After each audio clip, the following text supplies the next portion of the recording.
Hi hello friends, welcome back to my YouTube channel. ಎಲ್ಲರೂ ಹೇಗಿದ್ದೀರಾ? I hope ಎಲ್ಲರೂ ಚೆನ್ನಾಗಿದ್ದೀರಾ ಅಂತ ಭಾವಿಸ್ತಾ ಇವತ್ತಿನ ವ್ಲಾಗ್ನ ನಾನು ಸ್ಟಾರ್ಟ್ ಮಾಡ್ತಾ ಇದ್ದೀನಿ. ಆ್ಯಂಡ್ ನಾನು ವ್ಲಾಗ್ನ ಮನೆಯಿಂದನೇ ಸ್ಟಾರ್ಟ್ ಮಾಡ್ಕೊಂಡು ಬರಬೇಕು ಅಂತ ಇದ್ದೆ, ಬಟ್ ಸ್ಟಾರ್ಟ್ ಮಾಡೋಕ್ಕೂ ಮುಂಚೆ ಟೈಮ್ ಆಗಿಬಿಟ್ಟಿತ್ತು. ಆ್ಯಕ್ಚುಲಿ ಏನಂದರೆ ಇದು ನಮ್ಮ ತಂದೆ ಮನೆ ದೇವರು. ಪೂಜೆ ಮಾಡಿಸ್ತಾಯಿದ್ರು, ಅಂದರೆ ಅಭಿಷೇಕ ಮಾಡಿಸ್ತಾಯಿದ್ರು. ಹರಕೆ ಇತ್ತು ಅಭಿಷೇಕ ಮಾಡಿಸೋದು. ಸೊ ಇವತ್ತು ಮಂಗಳವಾರ ಆಗಿರೋದ್ರಿಂದ ಆ ದೇವಸ್ಥಾನದಲ್ಲಿ ಜಸ್ಟ್ ಮಂಗಳವಾರ ಮತ್ತು ಶುಕ್ರವಾರ ಎರಡೇ ದಿನ ಓಪನ್ ಇರೋದು. ಅದಕ್ಕೋಸ್ಕರ ಮಂಗಳವಾರ ಆಗಿದ್ದರಿಂದ ಅಭಿಷೇಕ ಮಾಡಿಸ್ತಾಯಿದ್ರು. ಹಾಗೆ ನಾನು ನಾರ್ಮಲಾಗಿ ನಮ್ಮ ಮನೇಲಿದ್ದೆ. ಮುಂಚಿನ ದಿನವೇ ನೈಟು ಹೇಳಿದರು ಮಮ್ಮಿ ಹಿಂಗೆ ಅಭಿಷೇಕ ಮಾಡಿಸ್ತಾಯಿದ್ದೀವಿ ಅಂತ. ಸೊ ಬೇಗ ಬೇಗ ರೆಡಿ ಆದೆ. ನನ್ನ ತಮ್ಮ ಬಂದು ಪಿಕ್ ಮಾಡ್ತೀನಿ ಅಂತ ಹೇಳ್ದೆ, ಬಟ್ ಅವ್ನು ಸ್ವಲ್ಪ ಲೇಟ್ ಆಗುತ್ತೆ ಅಂತ ಹೇಳಿದ್ದ. ಅದಕ್ಕೆ ಪಪ್ಪನೇ ಇದ್ರಲ್ಲ, ದೇವಸ್ಥಾನ ಹತ್ರ ಇದ್ದರು, ಬಂದು ನನ್ನ ಪಿಕ್ ಮಾಡಿಕೊಂಡು ಕರ್ಕೊಂಬಂದರು. ಹಾಗೆ ಅವರು ಯೂಶ್ವಲಿ ಡ್ಯೂಟಿಗೆ ಹೋಗಿದ್ರು. ನಾನು ಬಂದಿದ್ದೆ ಮಧ್ಯಾಹ್ನ ಆಗಿತ್ತು ಆಲ್ರೆಡಿ. ಹಾಗೆ ಇಲ್ಲಿ ಇನ್ನೂ ಪೂಜೆ ಸ್ಟಾರ್ಟ್ ಆಗಿಲ್ಲ, ಇನ್ನೊಂದು ಸ್ವಲ್ಪ ಹೊತ್ತು ಸ್ಟಾರ್ಟ್ ಆಗೋದೆ.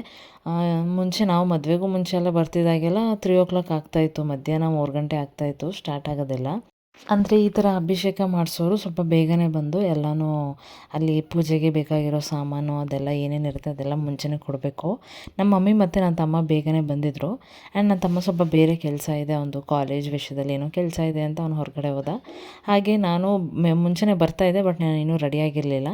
ಅದಾದಮೇಲೆ ನಮ್ಮ ಪಪ್ಪ ಬಂದು ನನ್ನ ಪಿಕ್ ಮಾಡಿಕೊಂಡು, ಅದಾದಮೇಲೆ ನಮ್ಮ ರಿಲೇಟಿವ್ಸು ಮನೆಯವ್ರು ಯಾರ್ಯಾರು ಇದ್ದಾರೆ, ಆಂಟಿ ಅತ್ತೆ ಅವರೆಲ್ಲ ಬಂದರು ದೇವಸ್ಥಾನಕ್ಕೆ.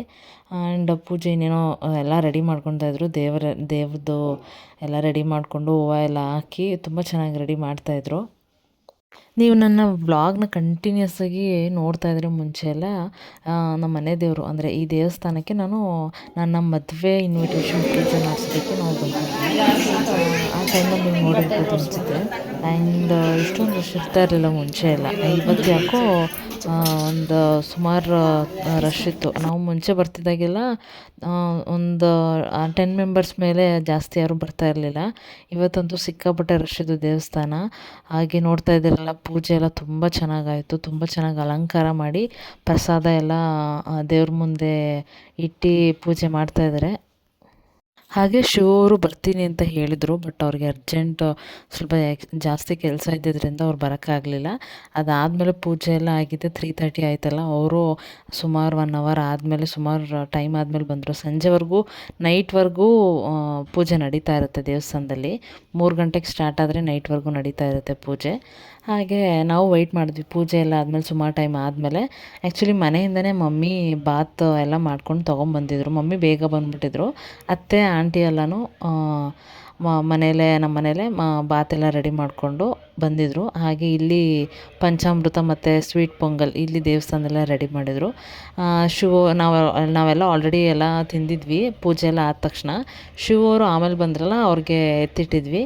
ಅವ್ರು ಆಮೇಲೆ ಬಂದು ಅವ್ರು ಊಟನೂ ಮಾಡಿರಲಿಲ್ಲ ಮಧ್ಯಾಹ್ನ. ಅರ್ಜೆಂಟಲ್ಲಿ ಬಂದು ಇವಾಗ ದೇವ್ರಿಗೆ ನಮಸ್ಕಾರ ಮಾಡ್ಕೊಂಡು ಇವಾಗ ಪ್ರಸಾದ ತಿಂತಾಯಿದ್ದಾರೆ. ಆಮೇಲೆ ಇನ್ನೊಂದು ವಿಷಯ ಏನು ಅಂತ ಹೇಳಿದ್ರೆ, ಈ ದೇವಸ್ಥಾನ ಇರೋದು ನಮ್ಮ ಮನೆಯಿಂದ ಜಸ್ಟ್ ಒಂದು 5 to 10 ಮಿನಿಟ್ಸು ಆಗೋಲ್ಲ ಅನಿಸುತ್ತೆ, ತುಂಬ ಹತ್ತಿರ. ಅಲ್ಲಿಂದ ಎಷ್ಟೊಂದು ದಿನ ಅನ್ಕೊತಾ ಇದ್ದೆ ನಾನು, ಇನ್ನು ಟ್ಯೂಸ್ಡೇ ಮತ್ತು ಫ್ರೈಡೇ ಯಾವತ್ತಾದರೂ ಮಧ್ಯಾಹ್ನ ಮೇಲೆ ಹೋಗ್ಬಿಟ್ಟು ಬರಬೇಕು ಅಂತ. ಮದುವೆ ಆದಾಗಿಂದ ಒಂದು ಸಲನೂ ಹೋಗೋದಕ್ಕಾಗಲಿಲ್ಲ. ಸೊ ಫೈನಲಿ ಕಾಲ ಇವಾಗ ಕೂಡ ಬಂತು ಅನಿಸುತ್ತೆ.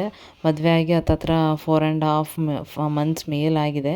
ಒಂದು ಸಲನೂ ಬರೋದಕ್ಕಾಗಿರಲಿಲ್ಲ. ಫೈನಲಿ ಇವತ್ತು ಬಂದು ಪೂಜೆ ಎಲ್ಲ ಮಾಡಿ, ಹಾಗೆ ಯಾರ್ಯಾರು ಬಂದಿದ್ರು ಎಲ್ಲರೂ ಆಲ್ರೆಡಿ ಹೊರಟ್ಬಿಟ್ಟಿದ್ರು. ನಾವಷ್ಟೇ ನಮ್ಮ ಮನೆಯವ್ರು ಮಾತ್ರ ಇದ್ವಿ. ಹಾಗೆ ಇವರು ಪ್ರಸಾದ ತಿನ್ಕೊಳ್ಳಿ ಅಂತ ವೆಯ್ಟ್ ಮಾಡ್ತಾಯಿದ್ವಿ. ಇವಾಗ ನಾವು ಹೊರಡೋ ಟೈಮ್ ಬಂತು. ನಾವು ಇವಾಗ ಡೈರೆಕ್ಟ್ ಕಟ್ಕೊಳನೇ ಹೋಗ್ತಾಯಿದ್ದೀವಿ. ಇವತ್ತು ಹಾಲ್ಟಾಗಿ ನಾಳೆ ವಾಪಸ್ ಬರೋಣ ಅಂತ ಅಂದ್ಕೊಂಡಿದ್ದೀವಿ.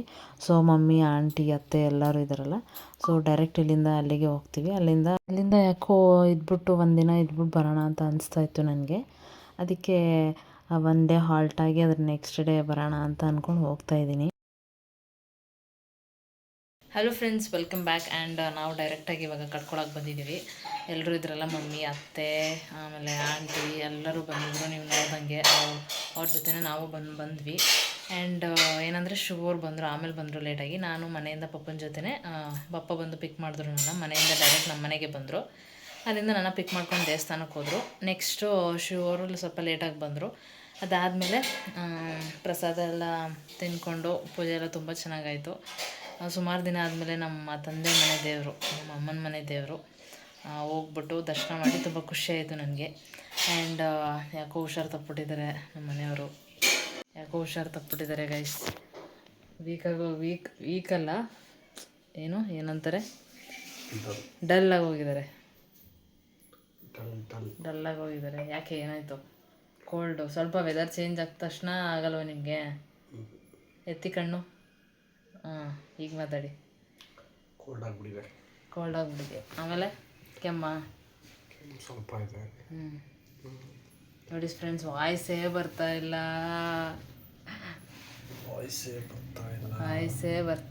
ಲಾಸ್ಟ್ ಇಯರು ಇದೇ ಥರ ಆಗಿತ್ತು, ನನ್ನ ಎಂಗೇಜ್ಮೆಂಟ್ ಟೈಮಲ್ಲಿ ಇದೇ ಥರ ಆಗಿತ್ತು. ಏನು ಗೊತ್ತಾ ಫ್ರೆಂಡ್ಸ್, ನನ್ನ ಎಂಗೇಜ್ಮೆಂಟ್ ಇನ್ನೂ ಫಿಕ್ಸ್ ಆಗಿರಲಿಲ್ಲ ಅಂದ್ಕೊಳ್ಳಿ ಡೇಟು. ಮಾತುಕತೆ ಒಂದು ಆಗಿತ್ತು. ಆ ಟೈಮಲ್ಲಿ ಮಾತುಕತೆ ಎಲ್ಲ ಆದಮೇಲೆ ಇವರ ಅಕ್ಕ ಅಂದರೆ ಸೌಮ್ಯಕ್ಕ ಮತ್ತು ಇವ್ರ ಭಾವ ಇಬ್ಬರು ಬಂದರು. ಎಲ್ಲರೂ ಬಂದಿದ್ದರು, ಅಕ್ಕ ಭಾವ, ದೊಡ್ಡ ಅಕ್ಕ ದೊಡ್ಡ ಭಾವ ಇಬ್ಬರು. ಆ ಟೈಮಲ್ಲಿ ಫುಲ್ ಹುಷಾರು ತಪ್ಪಿಬಿಟ್ಟಿದ್ದಾರೆ. ಹಾಂ, ಬರಲ್ಲ ಅಂದ್ಬಿಟ್ಟು ಓಡ್ ಬಂದ್ಬಿಟ್ಟಿದ್ರು. ಯಾಕೆ ಬಂದ್ಬಿಟ್ಟಿದ್ರಿ? ಓಡ್ ಬಂದ್ಬಿಟ್ಟಿದ್ರು. ಅವಾಗಿನ್ನ ನೆನಪಿದೆ ನನಗೆ, ಅಂದರೆ ಅದೊಂಥರ ಮೆಮೊರೇಬಲ್. ಹುಷಾರು ತಪ್ಪಿಬಿಟ್ಟಿದ್ರಿ. ಆಮೇಲೆ ಎಂಗೇಜ್ಮೆಂಟ್ ನಾಳೆ ಅಂತ ಡ್ರಿಪ್ಸ್ ಹಾಕ್ಸ್ಕೊಂಡ್ಬಂದಿದ್ರಲ್ಲ, ಹೆಂಗಿತ್ತು ಎಕ್ಸ್ಪೀರಿಯನ್ಸು?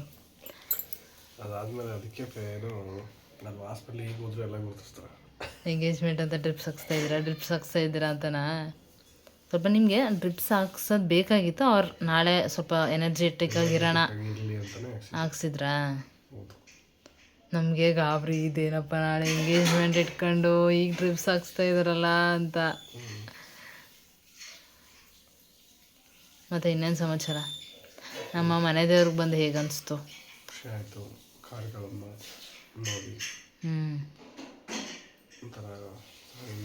ಒಂಚೂರು ಜೋರಾಗಿ ಮಾತಾಡ್ರಿ. ಖುಷಿ ಆಯಿತು, ನೆಮ್ಮದಿ ಸಿಕ್ತು.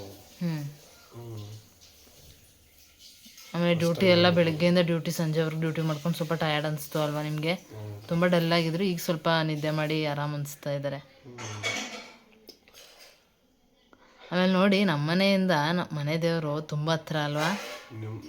ನಿಮ್ಮನೆ ದೇವರು ತುಂಬ ಹತ್ರ, ನಮ್ಮನೆ ದೇವರು ದೂರ ಅಲ್ಲ, ನಾವು ಅಲ್ಲಿಂದ ದೂರ ಅಷ್ಟೇ. ಮನೆ ಪಕ್ಕನೇ ಇದೆ ನಿಮ್ಗೂ, ಬಟ್ ಅಲ್ಲಿಂದ ಇಲ್ಲಿಗೆ ಬಂದಿದ್ದೀರಾ. ಊರಿಂದ ಇಲ್ಲಿ ಬಂದು ಸೆಟ್ಲ್ ಆಗಿರೋದ್ರಿಂದ ನಮ್ಗೆ ಈಗ ದೂರ ಆಗಿದೆ ಅಷ್ಟೇ. ಇಲ್ಲಿ ಸೇಮ್ ಹತ್ರನೇ. ಅಂದರೆ ನಾನು ಹೇಳ್ತಾ ಇರೋದು, ನಮ್ಮ ಅಮ್ಮನ ಮನೆ ದೇವರು ಈಗ ಮನೆ ಇದೀವಲ್ಲ ಅಲ್ಲಿಗೆ ತುಂಬ ಹತ್ರ ಅಲ್ವಾ ಅಂತ. ಒಂದು 5 ಮಿನಿಟ್ಸ್ ಅಷ್ಟೇ.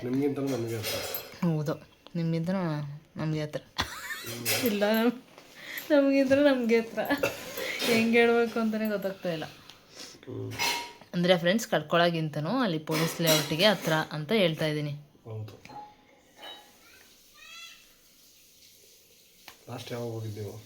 ಲಾಸ್ಟು ಇನ್ವಿಟೇಷನ್ ಪೂಜೆ ಮಾಡ್ಸೋಕೆ ಹೋಗಿದ್ದು ಅಷ್ಟೇ, ಡಿಸೆಂಬರ್ ಟೈಮಲ್ಲಿ. ಅದು ಧನುರ್ಮಾಸ ಬಂದ್ಬಿಡುತ್ತೆ, ಬೇಗ ಪೂಜೆ ಮಾಡಿಸ್ಬಿಟ್ಟು ಆಮೇಲೆ ಕೊಡೋಕ್ಕೆಲ್ಲ ಸ್ಟಾರ್ಟ್ ಮಾಡೋದು ಅಂತ ಅಂದ್ಕೊಂಡ್ವಲ್ಲ. ಧನುರ್ಮಾಸಕ್ಕೂ ಮುಂಚೆ ಡಿಸೆಂಬರ್ ಟೈಮಲ್ಲಿ ಹೋಗ್ಬೇಕು ಅಂದ್ರೆ ಸುಮಾರು ಸತಿ ಅನ್ಕೊತಾ ಇದ್ದೆ ನಾನು. ಏನು ಪಕ್ಕನೇ ಇದೆ ಅಲ್ವಾ, ಒಂದು ಯಾವಾಗಾದರೂ ಯೂಶ್ವಲಿ ಅದು ದೇವಸ್ಥಾನ ಓಪನ್ ಆಗೋದು ಮಂಗಳವಾರ ಶುಕ್ರವಾರ ಅಷ್ಟೇ. ಹೋಗೋಣ ಹಿಂಗೆ ಸಂಜೆ ಟೈಮಲ್ವ, ಡ್ಯೂಟಿಯಿಂದ ಬಂದಮೇಲಾದರೂ ಒಂದು 6 ಗಂಟೆಗೆ ಹೋಗಿ ಬರೋಣ ಅಂತ ಅನ್ಕೋತಾ ಇದ್ವಿ. ಬಟ್ ಆಗಲಿಲ್ಲ, ಟೈಮ್ ಕೂಡ್ ಬಂತು. ಖುಷಿ ಆಯಿತು ಹೋಗಿ ಬಂದಿದ್ದು. ಮತ್ತು ಇನ್ನೇನು ಸಮಾಚಾರ? ಮತ್ತು ನಾನು ನಿನ್ನೆ ಬ್ಲಾಗಲ್ಲಿ ನಮ್ಮ ವ್ಯೂವರ್ಸಿಗೆ ನಾನ್ ವೆಜ್ ಬಗ್ಗೆ ಶೇರ್ ಮಾಡಿಕೊಂಡೆ. ನಾವು ಈ 48 ಡೇಸ್ ಆದಮೇಲೆ ನಾನ್ ವೆಜ್ ತಿಂದಿದ್ದೀವಿ ಗೈಸ್ ಅಂತ.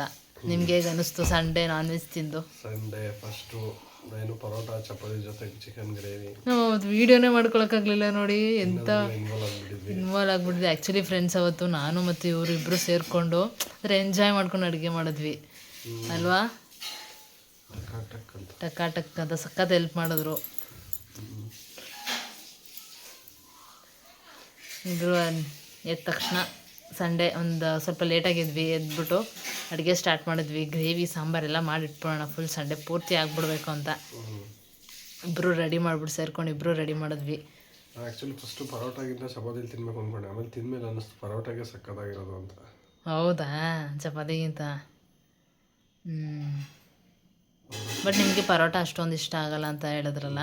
ಸ್ವಲ್ಪ ಮೈದಾ ಅಲ್ವಾ ಅದು, ಹ್ಞೂ, ಸೊ ಇಷ್ಟ ಆಗಲ್ಲ. ಅದು ಸ್ವಲ್ಪ ಕೊಲೆಸ್ಟ್ರಾಲ್ ಇರುತ್ತೆ, ಪ್ಲಸ್ ಅಷ್ಟೊಂದು ಒಳ್ಳೇದಲ್ಲ ಹೆಲ್ತಿಗೆ ಪರೋಟ. ಓಕೆ, ಫೈನಲಿ ನಾವು ನಾನ್ ವೆಜ್ ತಿನ್ನೋಕ್ಕೆ ಸ್ಟಾರ್ಟ್ ಮಾಡಿದ್ದೀವಿ. ನೆಕ್ಸ್ಟ್ ಏನು ತಿನ್ನಬೇಕು ಅಂದ್ಕೊಂಡಿದ್ದೀರಾ? ನೆಕ್ಸ್ಟ್ ಏನು ಕೊಟ್ಟರು ತಿಂತೀನಿ. ಅಂದರೆ ಇವಾಗ ಒಂಥರ ಫ್ರೀ ಇದ್ದೀವಿ, ಏನೋ ಒಂದು ಅಟ್ಟೆ ಸೈಡ್ಗಾದರೂ ಡಿಶ್ ಮಾಡ್ಕೋಬೋದು ಅಲ್ವಾ? ಫ್ರೆಂಡ್ಸ್, ಯಾಕೋ ಇವರು ಈ ಸದ್ಯಕ್ಕೆ ನನ್ನ ವೀಡಿಯೋದಲ್ಲಿ ಮಾತಾಡೋ ಮೂಡಲಿಲ್ಲ. ನಿಮಗೆ ಆಮೇಲೆ ಸಿಗ್ತೀನಿ. ಬಾಯ್ ಬಾಯ್.